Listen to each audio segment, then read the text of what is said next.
안녕하세요. 인사이드 나잇입니다. 오늘은 정말 특별한 이야기를 나눠보려고 합니다. 제목만 보고 또 그런 이야기구나 하고 넘기려고 하셨나요? 잠깐만 기다려주세요. 오늘 제가 전하는 이야기는 여러분이 들어보셨던 그런 뻔한 이야기가 아닙니다. 저는 지난 10년간 수백 명의 어르신들을 만나왔습니다. 그분들과 이야기를 나누면서 한 가지 명확한 사실을 발견했습니다. 같은 나이 비슷한 환경에 계시는데도 어떤 분들은 정말 행복해 보이시고 어떤 분들은 늘 힘들어 하십니다. 그 차이는 뭘까요? 돈의 많고 적음? 자식들의 성공 여부? 건강 상태? 아니었습니다. 진짜 차이는 무엇을 내려놓았느냐였습니다. 행복한 노년을 사시는 분들은 공통적으로 인생의 무거운 짐들을 하나씩 내려놓는 기술을 터득하셨더군요. 반대로 힘들어 하시는 분들은 여전히 많은 것들을 붙들고 계셨습니다. 제가 나눌 이야기는 바로 그 내려놓는 기술입니다. 어떻게 하면 인생의 후반전을 가볍고 자유롭게 살 수 있는지 실제 사례들과 함께 깊이 있게 다뤄보겠습니다. 한 시간이 조금 길게 느껴지실 수도 있지만 끝까지 들어주신다면 여러분의 삶에 변화가 있을 거라고 확신합니다. 본격적으로 시작하기 전에 한 가지만 부탁드립니다. 이 영상이 도움이 되신다면 구독 버튼과 좋아요 버튼을 부탁드립니다. 여러분의 작은 클릭 하나하나가 모여 더 좋은 콘텐츠를 만드는 큰 힘이 됩니다. 그럼 지금 시작하겠습니다. 일장 기대라는 무거운 짐 내려놓기. 제가 아는 한 할머니의 이야기부터 시작해보겠습니다. 이 할머니는 평생을 자식들을 위해 사셨습니다. 세 남매를 키우면서 한 번도 자신을 위해 돈을 쓴 적이 없으시다고 하더군요. 밥을 굶어가면서도 아이들 학원비를 대주시고 자신은 10년 된 옷을 입으면서도 아이들에게는 새 옷을 사주셨습니다. 세월이 흘러 자식들은 모두 성공했습니다. 좋은 직장에 다니고 좋은 배우자를 만나 가정을 꾸렸죠. 할머니는 자랑스러우셨습니다. 내가 이렇게 고생한 보람이 있구나 하고 생각하셨어요. 하지만 그때부터 문제가 시작됐습니다. 명절이 다가오면 한 달 전부터 준비를 시작하십니다. 집 구석구석을 청소하고 자식들이 좋아하는 음식 재료를 미리미리 사두시고 설레는 마음으로 그날을 기다리십니다. 하지만 막상 명절 당일이 되면 어떻게 될까요? 큰아들은 회사 일이 생겨서 못 온다고 연락이 옵니다. 딸은 남편 시댁에 가야 한다며 잠깐만 들르겠다고 합니다. 막내 아들만 가족과 함께 오는데 손주들은 할머니보다 스마트폰에 더 관심이 많습니다. 저녁을 먹고 나면 빨리 가야 한다며 서둘러 일어섭니다. 할머니는 그날 밤 혼자 남은 음식들을 바라보며 눈물을 흘리십니다. 내가 뭘 잘못했나? 애들이 나를 귀찮아하나? 이렇게 키운 보람이 없구나. 이런 생각들이 머릿속을 맴돕니다. 밤새 잠을 못 이루시고 다음날 친구들에게 전화해서 하소연하십니다. 이 이야기를 듣고 여러분은 어떤 생각이 드시나요? 자식들이 너무 불효한 거 아니냐고 생각하실 수도 있습니다. 하지만 제가 보기엔 이 이야기의 진짜 문제는 다른 데 있습니다. 바로 기대입니다. 할머니가 자식들에게 쏟은 사랑은 진심이었습니다. 그 누구도 부정할 수 없는 진심 어린 사랑이었죠. 하지만 사랑에 대한 보답을 기대하기 시작하는 순간 사랑은 거래로 변질됩니다. 내가 이만큼 해줬으니 너희도 이만큼은 해야 한다는 무언의 계약서가 생기는 거죠. 하지만 사랑은 거래가 아닙니다. 사랑은 조건 없이 주는 겁니다. 부모가 자식을 사랑하는 건 자식이 나중에 보답할 거라는 기대 때문이 아니잖아요. 그냥 사랑하니까 사랑하는 거죠. 그런데 우리는 언제부터인가 그 사랑의 조건을 달기 시작합니다. 이제 자식의 입장에서 한번 생각해 볼까요? 우리도 젊었을 때를 떠올려 보세요. 30대, 40대 때 우리는 어땠습니까? 직장일로 바쁘고 아이들 키우느라 정신없고 집안일에 부부관계까지 신경 쓸 게 한두 가지가 아니었죠. 그때 우리는 친정 부모님이나 시부모님께 얼마나 자주 찾아뵙고 전화드렸습니까? 솔직히 한 달에 한두 번 정도? 아니면 명절 때나 특별한 일이 있을 때만? 그것도 마음이 무거워서 억지로 가는 경우가 많지 않았나요? 그게 우리가 부모님을 사랑하지 않아서였나요? 아니죠. 사랑은 했지만 정말 바빴던 겁니다. 살아가는 것 자체가 전쟁이었으니까요. 지금 우리 자식들도 마찬가지입니다. 그들도 우리를 사랑합니다. 하지만 그들에게도 그들만의 전쟁터가 있습니다. 직장에서는 성과 압박에 시달리고, 집에서는 배우자와의 관계를 유지해야 하고, 아이들 교육 문제로 고민하고, 경제적인 부담도 만만치 않습니다. 그런 상황에서 부모님께 자주 전화드리고 주말마다 찾아뵙는 게 현실적으로 쉬운 일일까요? 더군다나 요즘 세상은 우리 때와 많이 다릅니다. 경쟁은 더 치열하고 일과 삶의 균형을 맞추기는 더 어려워졌습니다. 젊은 세대들은 우리 세대보다 더 많은 스트레스 속에서 살아가고 있습니다. 그렇다면 우리는 어떻게 해야 할까요? 답은 간단합니다. 기대를 내려놓는 겁니다. 쉽지 않다는 거 압니다. 평생을 희생하며 키운 자식인데 기대하지 말라는 게 말이 되느냐고 하실 수 있죠. 하지만 들어보세요. 기대를 내려놓는다는 건 자식을 포기하라는 게 아닙니다. 자식에 대한 사랑을 거두라는 것도 아닙니다. 단지 내가 이만큼 해줬으니 너도 이만큼 해야 한다는 마음을 버리라는 겁니다. 그 마음이 우리를 불행하게 만들기 때문입니다. 한번 상상해 보세요. 명절에 자식들이 오지 않아도 괜찮다고 생각하는 자신을, 못 오는구나, 바쁘니까 건강하게 잘 지내고 있으면 됐지 뭐, 이렇게 생각하는 자신을 말입니다. 자식이 한 달에 한 번 전화해도 바쁜데 전화까지 해주다니 고맙니다, 이렇게 받아들이는 자신을요. 이렇게 되면 어떤 일이 벌어질까요? 놀랍게도 마음이 편해집니다. 서운함이 사라집니다. 밤에 잠을 설치는 일도 없어지고 친구들한테 하소연할 일도 없어집니다. 그리고 더 놀라운 건 자식들과의 관계도 더 좋아진다는 겁니다. 왜 그럴까요? 자식들도 부담을 느낍니다. 부모님의 기대가 느껴지면 더 가기가 싫어집니다. 가봤자 또 이것저것 잔소리하시고 왜 자주 안 오냐고 서운해하시고, 이런 생각이 들면 발걸음이 무거워지는 거죠. 하지만 부모님이 기대 없이 편하게 대해주시면 오히려 더 자주 가고 싶어집니다. 제가 아는 한 할아버지는 이렇게 바꾸셨습니다. 자식들이 찾아오면 어머 바쁜데 왔어? 고맙니다. 오래 있지 말고 집에 일찍 가. 이렇게 말씀하신대요. 처음엔 어색했지만 몇 번 하다 보니 진심이 되었고, 놀랍게도 자식들이 더 자주 찾아오더랍니다. 부담이 없으니까요. 기억하세요. 자식은 이미 독립된 인격체입니다. 그들에게는 그들만의 인생이 있고 그들만의 우선순위가 있습니다. 우리 인생에서 자식 1순위일 수는 있지만 자식의 인생에서 우리는 더 이상 1순위가 아닙니다. 이 사실을 받아들이는 순간 진짜 자유가 시작됩니다. 이제는 자녀를 향했던 시선을 오롯이 나 자신에게로 돌려보세요. 자녀가 내 인생의 전부였던 시간은 이제 졸업해도 괜찮습니다. 그동안 자녀의 성공이 곧 나의 성공이라 믿으며 살아왔다면 이제부터는 내가 무엇을 할 때 즐거운지, 내가 무엇을 먹고 싶어 하는지를 먼저 고민해 보시길 바랍니다. 내가 먼저 행복해지고 내 삶이 풍요로워지면 자녀에게 바라는 마음은 자연스럽게 옅어집니다. 부모가 당당하고 즐겁게 자신의 인생을 살아가는 모습이야말로 자녀들에게 줄 수 있는 마지막이자 가장 큰 선물입니다. 자녀라는 짐을 내려놓고 비로소 나로서 서는 연습을 시작할 때 여러분의 노년은 그 누구보다 가볍고 눈부시게 빛날 것입니다. 위장 소유의 무게를 줄이게. 여러분 집에는 물건이 얼마나 많으신가요? 한번 둘러보세요. 옷장을 열어보시고 서랍을 열어보시고 창고나 다락방이 있다면 그곳도 한번 보세요. 아마 깜짝 놀라실 겁니다. 이게 다 뭐지? 싶을 정도로 많은 물건들이 쌓여 있을 겁니다. 저희 아버지가 돌아가셨을 때의 일입니다. 형제들이 모여서 유품을 정리했는데 일주일이 걸렸습니다. 40년 된 옷들, 20년간 모아둔 신문 스크랩, 언젠가 쓸 거라며 쌓아둔 각종 공구들, 고장난 전자제품들, 낡은 가방들, 오래된 서류들. 정말 엄청났습니다.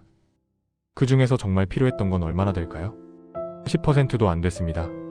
나머지 90%는 그저 자리만 차지하고 있었던 물건들이었죠. 그걸 정리하면서 형제들이 다 같이 다짐했습니다. 아이들한테 이런 짐을 남기지 말자. 여러분, 솔직히 말씀드려도 될까요? 우리가 모아둔 그 많은 물건들 대부분은 쓸모없습니다. 언젠가 쓸 거야 라고 생각하며 쌓아두지만 그 언젠가는 절대 오지 않습니다. 1년 동안 한 번도 쓰지 않은 물건은 앞으로도 절대 쓰지 않습니다. 물건이 많으면 어떤 일이 벌어질까요? 첫째, 관리하기가 힘듭니다. 옷이 많으면 빨래할 것도 많고, 개킬 것도 많고, 정리할 것도 많습니다. 그릇이 많으면 설거지할 것도 많고, 식기장도 꽉 차서 찾기도 어렵습니다. 둘째, 청소하기가 힘듭니다. 물건이 많으면 구석구석 닦아야 할 곳도 많아지고, 먼지도 더 많이 쌓입니다. 나이 들어서 몸이 불편해지면 청소하는 것 자체가 큰 부담이 되죠. 셋째, 정신적으로 복잡해집니다. 어지럽혀진 집을 보면 마음도 어지러워집니다. 필요한 물건을 찾기 위해 이것저것 뒤지다 보면 스트레스만 쌓입니다. 그리고 이걸 언제 다 정리하지? 라는 부담감이 늘 마음 한구석에 자리 잡고 있습니다. 넷째, 자식들에게 짐이 됩니다. 우리가 돌아가고 나면 누가 이 물건들을 정리할까요? 자식들입니다.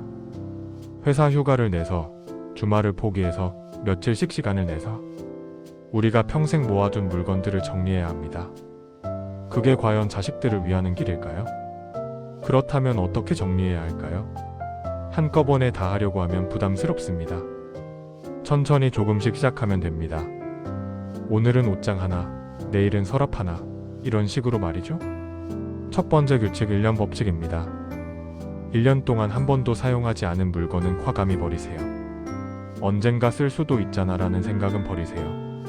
1년간 안 썼으면 앞으로도 안 씁니다. 이건 거의 절대적인 진리입니다. 두 번째 규칙, 감정에 휘둘리지 마세요. 이건 아이가 어렸을 때 입던 옷인데, 이건 남편이 사준 건데, 이건 비싸게 산 건데, 이런 생각들이 물건을 버리지 못하게 만듭니다. 하지만 생각해보세요. 추억은 물건에 있는 게 아니라 마음속에 있습니다. 세 번째 규칙, 사진으로 남기세요. 정말 추억이 담긴 물건이라면 사진을 찍어두세요. 사진으로 남겨두면 언제든 볼 수 있습니다. 물건 자체를 보관할 필요는 없습니다. 요즘은 스마트폰으로 쉽게 사진을 찍을 수 있잖아요. 네 번째 규칙, 기부하거나 나눠주세요. 버리기 아까운 물건이라면 필요한 사람에게 주세요. 동네 주민센터나 복지관에 기부할 수도 있고, 이웃이나 친구에게 줄 수도 있습니다. 그럼 버리는 것보다 마음이 훨씬 편합니다. 제가 아는 한 할머니는 작년에 대대적으로 집을 정리하셨습니다. 옷 200벌 중에 50벌만 남기고 다 정리하셨대요. 처음엔 불안하셨답니다.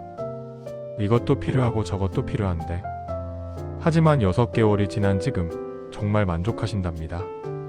옷장이 깔끔하니까 매일 아침 뭘 입을지 고민할 필요도 없고, 빨래도 훨씬 적어지고, 무엇보다 마음이 가벼워졌다고 하시더군요. 물건을 비우는 것은 단순히 공간을 확보하는 일을 넘어 내 삶의 주권을 다시 찾아오는 행위입니다. 그동안 우리가 쥐고 있던 수많은 물건은 어쩌면 과거의 집착이나 미래에 대한 막연한 불안이었을지도 모릅니다. 그것들을 하나씩 덜어낼 때 비로소 지금 이 순간 나에게 정말 소중한 것이 무엇인지 보이기 시작합니다. 텅 빈 서랍과 깨끗해진 거실은 정체되어 있던 에너지를 순환시키고, 그 빈자리에는 새로운 취미나 설레는 계획들이 들어앉을 준비를 합니다.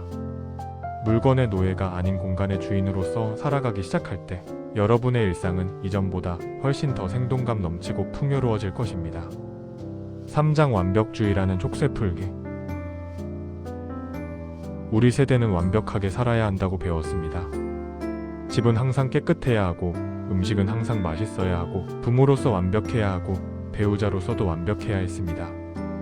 조금이라도 부족하면 스스로를 책망하고 남들의 시선을 의식하며 살아왔죠. 제 친구 한 분의 이야기를 들려드리겠습니다. 이분은 70평생을 완벽주의자로 사셨습니다. 매일 아침 6시에 일어나서 집 청소를 하시고, 식사 준비를 하시고, 빨래를 하시고, 하루도 빠짐없이 말이죠. 손님이 갑자기 온다고 해도 전혀 당황하지 않을 정도로 집을 완벽하게 관리하셨습니다. 그런데 70대에 접어들면서 무릎이 안 좋아지기 시작했습니다. 의사 선생님이 말씀하셨죠. 이제는 쉬셔야 합니다. 무릎에 무리가 가면 나중에는 걷기도 힘들어질 수 있습니다. 하지만 이분은 쉴 수가 없었습니다. 집이 지저분하면 어떡하지? 손님이 오면 어떡하지? 남들이 뭐라고 하면 어떡하지? 결국 무릎은 더 나빠졌고 병원에 입원까지 하셨습니다. 그때서야 깨달으셨답니다. 내가 뭐 하는 짓이었나? 집이 좀 어질러지면 어때? 내 건강이 더 중요한 건데. 퇴원하신 후로는 생활 방식을 완전히 바꾸셨습니다. 완벽주의는 우리를 아프게 만듭니다. 신체적으로도 정신적으로도 말이죠. 매일 완벽하게 살려고 애쓰다 보면 몸이 먼저 신호를 보냅니다. 허리가 아프고 무릎이 아프고 어깨가 결립니다. 하지만 우리는 그 신호를 무시하고 계속 달립니다. 정신적으로는 어떨까요? 완벽하게 하지 못하면 스스로를 책망합니다. 나는 왜 이것도 못하지? 나이가 들어서 쓸모없어졌나? 이런 생각들이 자존감을 떨어뜨립니다. 그리고 늘 불안합니다. 이게 제대로 된 건가? 남들이 뭐라고 생각하지? 이런 걱정들로 마음이 무겁습니다. 하지만 한번 생각해 보세요. 누가 우리에게 완벽하라고 했습니까? 자식들이 그렇게 원할까요? 아닙니다. 자식들은 차라리 부모님이 건강하고 행복하게 사시는 걸 더 원합니다. 집이 조금 어질러져 있어도 음식이 조금 부족해도 괜찮습니다. 제가 추천하는 건 80점 인생입니다. 100점을 목표로 하지 말고 80점을 목표로 하세요. 80점이면 충분합니다. 아니 80점이 오히려 더 좋습니다. 청소는 일주일에 2-3번만 하세요. 매일 할 필요 없습니다. 먼지가 조금 쌓여도 죽지 않습니다. 요리도 마찬가지입니다. 매일 정성껏 만들 필요 없어요. 가끔은 간단하게 먹어도 되고 배달 음식을 시켜 먹어도 됩니다. 약속 시간에 5분 늦으면 어때요? 옷이 조금 구겨져 있으면 어때요? 화장을 안 하고 나가면 어때요? 세상은 우리가 생각하는 것만큼 우리에게 관심이 없습니다. 다들 자기 일하기 바쁩니다. 80점 인생을 살기 시작한 그 친구는 이제 훨씬 행복하다고 합니다. 일주일에 1-2번만 가볍게 청소하고 요리도 하고 싶을 때만 하고 피곤하면 쉬고 그렇게 사니까 무릎 상태도 좋아졌고 무엇보다 마음이 편해졌답니다. 왜 진작 이렇게 살지 않았을까 하고 후회하신답니다. 사장 비교의 덫에서 벗어나길. 요즘은 정말 비교하기 쉬운 세상이 되었습니다. 스마트폰만 켜면 다른 사람들의 삶이 한눈에 보이니까요. 페이스북, 인스타그램, 카카오 스토리, 친구들과 지인들의 근황이 실시간으로 올라옵니다. 그걸 보면 어떤 생각이 드시나요? 저 집은 여행을 자주 다니네. 저 친구는 자식들한테 효도를 많이 받는구나. 저 사람은 건강해 보이네. 저 부부는 정말 금슬이 좋아 보여. 그러면서 자연스럽게 내 삶과 비교하게 됩니다.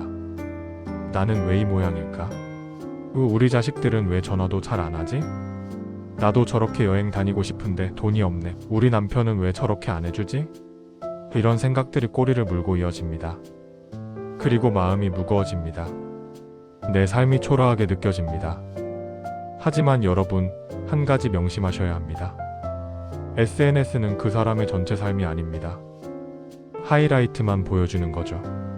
누가 자기 삶의 힘든 부분, 추한 부분을 SNS에 올리겠습니까? 다들 좋은 것만, 행복한 순간만 올립니다. 제가 실제로 겪은 일입니다. 한 지인이 있었는데 SNS를 보면 정말 부러웠습니다. 자식들과 자주 여행 다니시고 손주들과 놀아주시고 남편분과도 다정하게 데이트하시고 저 집은 정말 화목하구나 싶었죠. 그런데 우연히 그분의 속마음을 들을 기회가 있었습니다. 실제로는 자식들과 사이가 별로 좋지 않았습니다. 자식들이 의무감에 억지로 한 달에 1번 정도 오는데 올 때마다 돈 달라는 소리만 한다고 하더군요. 남편과의 관계도 겉으로만 좋아 보일 뿐 집에서는 대화도 거의 없다고 했습니다. 하지만 SNS에는 그런 모습이 전혀 보이지 않죠? 여행 갔을 때 찍은 웃는 사진, 손주랑 놀아주는 사진, 남편과 데이트하는 사진, 이런 것만 올립니다. 그걸 보는 사람들은 저 집은 정말 행복하구나 하고 부러워하는 겁니다. 여러분, 이 세상에 완벽한 삶을 사는 사람은 없습니다. 아무리 행복해 보이는 사람도 나름의 고민이 있습니다. 건강 문제가 있거나, 경제적 어려움이 있거나, 가족 관계가 어렵거나, 외로움을 느끼거나, 뭔가는 있습니다. 돈이 많은 사람은 돈이 많은 사람대로 고민이 있습니다. 자식들이 돈만 바라보진 않을까 걱정하고 유산 문제로 머리 아파하고 사기를 당할까봐 불안해합니다. 자식이 성공한 사람은 그것대로 고민이 있습니다. 자식이 너무 바빠서 얼굴도 못 보고 손주들도 거의 못 만나고, 건강한 사람도 건강이 언제까지 유지될지 불안하고, 부부 사이가 좋은 사람도 배우자가 먼저 떠날까 봐 두렵습니다. 이렇게 모두가 각자의 걱정과 고민을 안고 살아갑니다. 겉으로 보이는 모습이 전부가 아닙니다. 그렇다면 우리는 어떻게 해야 할까요? 답은 간단합니다. 남과 비교하지 말고 과거의 나와 비교하세요. 10년 전의 나, 5년 전의 나, 1년 전의 나와 지금의 나를 비교해 보는 겁니다. 10년 전보다 지금이 더 평온하신가요? 그럼 성공한 겁니다. 5년 전보다 건강이 나빠지지 않았나요? 그것만으로도 감사한 일입니다. 1년 전보다 마음이 가벼워졌나요? 그럼 잘하고 계신 겁니다. 제가 아는 한 할아버지는 이런 습관을 가지고 계십니다. 매년 연말에 1년을 돌아보시면서 올해 나아진 점 3가지를 적으신답니다. 올해는 화를 덜 냈다. 올해는 운동을 꾸준히 했다. 올해는 친구들을 더 자주 만났다. 이런 식으로요. 그렇게 하다 보니까 매년 발전하는 자신을 느낄 수 있고 남과 비교할 필요가 없어졌답니다. 남의 삶은 남의 것이고 내 삶은 오직 나만의 것이니까요. 이 사실을 받아들이면 마음이 정말 편해집니다. 5장 과거와 화해하기. 많은 분들이 과거에 묵혀 살아갑니다. 10년 전, 20년 전, 심지어 30년 전의 일을 아직도 붙들고 계십니다. 그때 내가 다르게 했더라면, 저 사람이 나한테 그런 짓만 안 했어도, 그때 그 선택을 안 했더라면, 이런 생각들이 머릿속을 떠나지 않습니다. 특히 후회와 원망이 가장 무겁습니다. 후회는 자신에 대한 것이고 원망은 타인에 대한 것이죠. 두 가지 모두 우리를 과거에 가두고 현재를 제대로 살지 못하게 만듭니다. 하지만 분명한 건 과거는 절대 바꿀 수 없다는 사실입니다. 아무리 후회해도 아무리 원망해도 그 시간으로 돌아갈 수는 없습니다. 그런데도 우리는 그 불가능한 일에 에너지를 낭비하고 있습니다. 용서에 대해 이야기해볼까요? 많은 분들이 용서를 오해하십니다. 용서한다는 건 그 사람이 한 짓이 괜찮다고 인정하는 거 아니냐, 그 사람은 아무 벌도 안 받고 잘 사는데 내가 왜 용서해야 하냐고 생각하십니다. 하지만 용서는 상대방을 위한 게 아닙니다. 나를 위한 겁니다. 미움과 원망을 계속 품고 있으면 아픈 사람은 상대가 아니라 바로 나 자신입니다. 상대방은 어쩌면 그 일을 까맣게 잊고 잘 살고 있을지도 모릅니다. 그런데 나만 그 일에 붙들려서 괴로워하고 있는 겁니다. 예를 들어볼까요? 뜨거운 석탄을 남에게 던지려고 손에 쥐고 있으면 어떻게 될까요? 화상을 입는 건 남이 아니라 내 손입니다. 미움과 원망도 마찬가지입니다. 그걸 계속 붙들고 있으면 상대가 아니라 내가 아픕니다. 용서한다는 건 그 일이 괜찮았다고 인정하는 게 아닙니다. 그냥 이제는 그 일에 내 에너지를 더 이상 쓰지 않겠다고 결정하는 겁니다.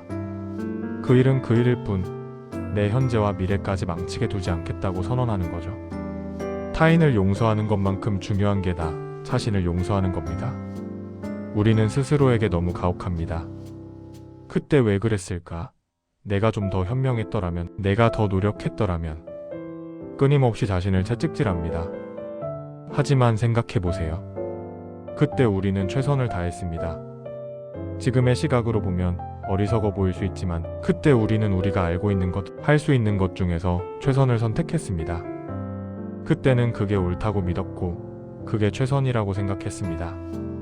젊었을 때 자식을 키우면서 실수도 많이 했을 겁니다. 때로는 너무 엄하게 대했고 때로는 너무 방임했을 수도 있습니다. 하지만 그때 우리는 부모로서 처음 겪는 일들이었습니다. 육아책도 많지 않았고 인터넷도 없었고 그저 우리 부모님이 우리를 키운 방식대로 아이들을 키웠을 뿐입니다. 직장 생활을 하면서도 실수했을 겁니다. 잘못된 결정을 내렸을 수도 있고 기회를 놓쳤을 수도 있습니다. 하지만 그때는 그게 최선이었습니다. 미래를 볼 수 있는 눈이 없었으니까요. 이제는 자신을 용서하세요. 나는 최선을 다했다. 비록 결과가 완벽하지 않았어도 그때의 나는 충분히 노력했다.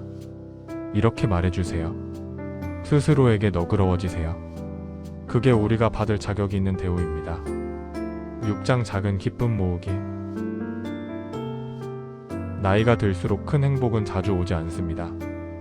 복권에 당첨되거나 갑자기 큰 돈이 생기거나 자식이 대박을 내거나 이런 일은 드뭅니다.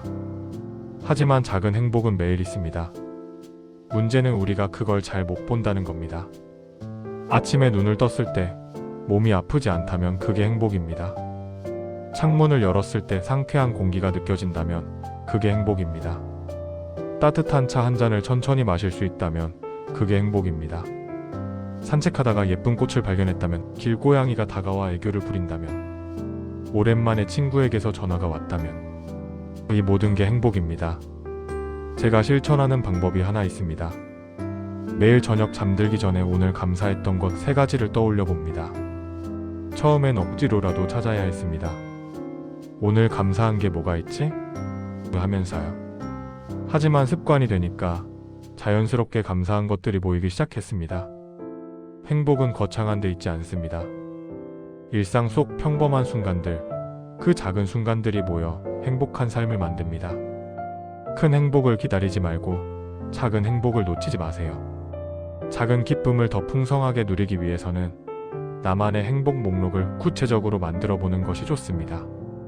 거창한 취미가 아니더라도 베란다 화분에 새로 돋아난 새순을 관찰하거나 좋아하는 옛 노래를 찾아 듣는 것, 혹은 정갈하게 차려진 점심 한 끼를 천천히 음미하는 것처럼 아주 사소한 일들의 의미를 부여해보세요. 이러한 일상의 파편들을 기록으로 남기다 보면 행복은 찾아오는 것이 아니라 이미 내 곁에 머물고 있던 것들을 발견하는 과정임을 깨닫게 됩니다. 무심코 지나쳤던 순간들의 이름을 붙여주고 아껴주는 습관이 쌓일 때 우리의 인생 후반전은 그 어떤 화려한 성취보다도 단단하고 평온한 기쁨으로 가득 채워질 것입니다. 7장 죽음을 친구로 받아들이기. 가장 어려운 주제입니다. 하지만 피할 수 없는 진실이기도 합니다. 우리 모두는 언젠가 이 세상을 떠납니다. 이건 슬픈 일이 아니라 자연스러운 과정입니다. 봄에 꽃이 피고 여름에 무성하고 가을에 단풍이 들고 겨울에 지는 것처럼요. 죽음을 생각하면 오히려 삶이 선명해집니다. 시간이 한정되어 있다는 걸 알면 무엇이 진짜 중요한지 보입니다. 사소한 다툼, 남의 시선, 쓸데없는 걱정, 이런 것들이 얼마나 하찮은지 깨닫게 됩니다. 준비하세요. 유언장을 쓰고 가족에게 하고 싶은 말을 남기세요. 준비된 사람은 남은 시간을 더 의미 있게 쓸 수 있습니다. 죽음을 두려워하지 말고 지금 이 순간을 충실히 사세요. 그게 진짜 삶입니다. 죽음을 친구로 받아들인다는 것은 내 삶의 마지막 풍경을 직접 가꾸며 남겨진 이들에게 최고의 배려를 하는 과정이기도 합니다.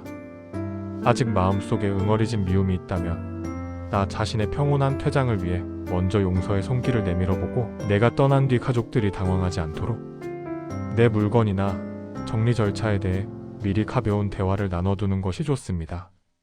무엇보다 내일이 당연히 올 것이라 믿으며 미뤄왔던 고맙다, 사랑한다는 말을 오늘 당장 전하는 것이 중요합니다. 결국 잘 죽는다는 것은 오늘 하루를 후회 없이 잘 살아내는 것이며, 마지막 순간에 참 괜찮은 소풍이었다라고 웃으며 마침표를 찍을 수 있도록 오직 사랑과 감사로 현재를 채워나가시길 바랍니다. 지금까지 긴 이야기를 들어주셔서 정말 감사합니다. 오늘 우리가 함께 나눈 이야기를 정리해볼까요? 가벼워진다는 건 포기가 아닙니다. 진짜 중요한 것만 남기고 불필요한 것을 내려놓는 겁니다. 기대를 내려놓으면 실망도 줄고, 소유를 줄이면 관리할 것도 줄고, 완벽주의를 버리면 스트레스도 줄어듭니다. 비교를 멈추면 마음이 편해지고, 과거를 용서하면 현재가 밝아지고, 작은 기쁨에 집중하면 매일이 즐거워집니다. 죽음을 받아들이면 삶이 소중해집니다. 이 모든 것의 핵심은 내려놓음입니다. 무거운 짐을 내려놓고 홀가분하게 걸어가세요. 인생의 마지막 장은 가장 아름다워야 합니다. 그리고 그건 여러분의 선택에 달려 있습니다. 오늘부터 하나씩 실천해 보세요. 작은 것부터 시작하세요. 오늘은 옷장 정리, 내일은 감사일기, 모레는 자식에게 부담 주지 않는 전화, 모레는 자식에게 부담 주지 않는 전화. 이렇게 하나씩 해나가다 보면 어느새 여러분의 삶이 달라져 있을 겁니다. 어느새 여러분의 삶이 달라져 있을 겁니다. 오늘도 행복하세요. 구독과 좋아요, 댓글로 여러분의 생각도 나눠주세요. 다음에 또 좋은 이야기로 찾아뵙겠습니다. 감사합니다.